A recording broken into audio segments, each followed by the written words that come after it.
Salam, mən Firuz Cəlilova. Bugün Xonçada bir günümü keçirəcəm. Amma elə belə izləməyəcəm. Həm ustayla işləyəcəm, həm tort hazırlayacağım, həm də günün sonunda onu alıcıya özüm satacağım. Gəlin birlikdə baxaq. Bir tort Xonçada necə yaranır? Hər şey gigiyenadan başlayır. İstehsalat sahəsinə daxil olmamışdan əvvəl xüsusi geyim, bone, əlcək və dezinfeksiya mütləqdir. Çünki burada hazırlanan hər tort insanların süfrəsinə gedir. Dadın sirri isə xam maldadır. Burada istifadə olunan məhsullar yüksək keyfiyyətlidir. Məsələn, kərə yağı birbaşa Belçikadan gətirilir. Çünki yaxşı tort təsadüfən alınmır. İndi isə proses başlayır. Əvvəlcə xəmir hazırlanır. Burada dəqiqlik çox vacibdir.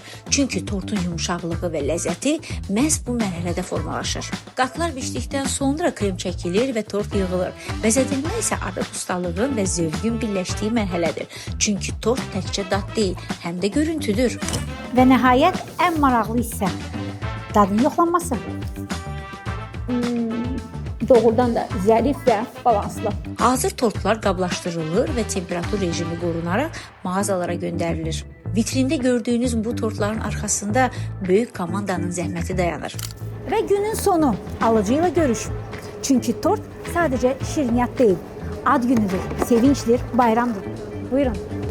Bugün Xonçada bir tortun yolunu istehsalatdan bitirərək izlədim və gördüm ki, hər bir tortun arxasında 3 şey dayanır.